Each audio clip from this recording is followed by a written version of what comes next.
We start in a male prison where inmates are working out. Shortly after, an alarm sounds, signaling all inmates to return to their cells.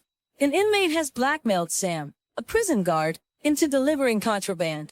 He threatened to expose Sam if he didn't comply, warning that Sam would end up in the same prison and be under his control.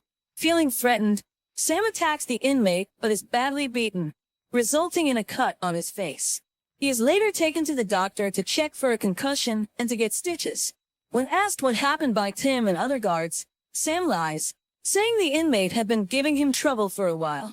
He claims he only asked the inmate to return to his cell, but the inmate responded with, "Make me." Sam says he asked again, and when the inmate didn't comply, he pushed the inmate, who then grabbed him and headbutted him.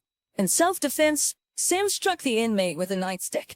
For his safety from other inmates, it is agreed that Sam will be transferred to the tower. A few days later, we see Sam on the roof. He notices suspicious activity in the yard and uses the prison telescope to get a closer look. A fight breaks out among the inmates, prompting Sam to push the emergency alarm. The guards retrieve their tear gas and position themselves along the roof. As the fight continues, several inmates are hit by tear gas. When the fight persists, the guards fire warning shots, causing the inmates to lay on the ground, but then spots two inmates attacking a black inmate accidentally hits the black inmate. The guards, fully geared, enter the yard and start binding the inmates one by one.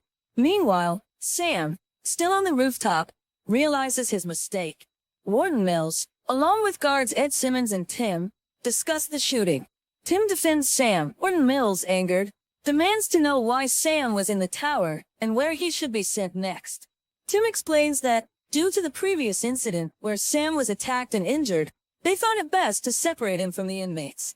Ed suggests reassigning Sam to the receiving or discharge department, or to driving the perimeter. Tim continues to defend Sam, questioning the need for his reassignment. However, Warden Mills orders Sam to be relocated to the women's prison, despite objections from Ed and Tim, and calls for a lockdown. We follow Sam after his transfer to the women's prison. As he stands aside to let the female inmates pass, they make enticing moves on him, with some even holding their chests and suggesting they need searching. Inmate Cherry takes notice of Sam as she enters the classroom. Mary McCluskey catches the overly friendly interaction between Sam and Cherry and demands to know who sent Sam to the women's prison. He explains it was for his own protection after an incident at the male prison. Miriam warns him that the female inmates are no different from the male inmates and will try to use him. During her lesson on human evolution, Cherry uses a mirror to watch Sam, who stands at the back of the classroom. In the break room, the guards discuss the differences between the men's maximum security prison and the women's prison. Sam jokingly remarks that today felt like a vacation compared to the men's prison, which he likens to a jungle. Other guards warn him to wait and see what happens after the women are put to bed. They tell him the inmates will cry, tell fake stories to get his attention, and complain about guards watching them as they change clothes. They explain the unique dangers of the women's prison and advise Sam to act like a robot, following all the rules precisely. At bedtime, they proceed to lock each cell one by one until discovering an inmate with a confiscated phone.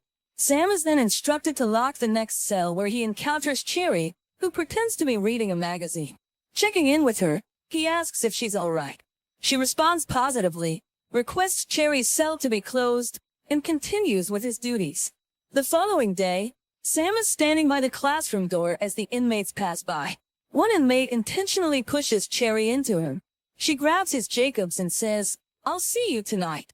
A female guard tells him to get his head out of his straight, otherwise these ladies are going to take advantage of his desperation. That same night, as Sam instructs inmates to turn off their bunk lights, he approaches Cherry's cell and discovers her exposed.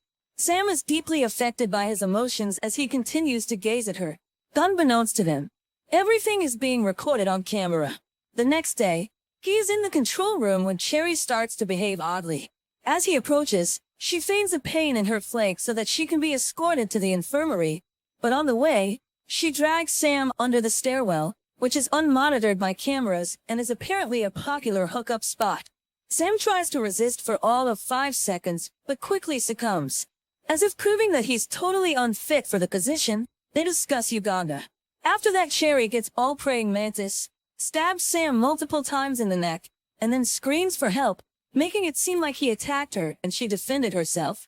She then crawls out of the stairwell screaming for help, seemingly trying to make it appear that she survived an attack from the guard and that her killing was justified. What we can say is Sam's naivety and lack of experience made him vulnerable to the inmates, who are often seasoned and desensitized to the violence. Thanks for watching.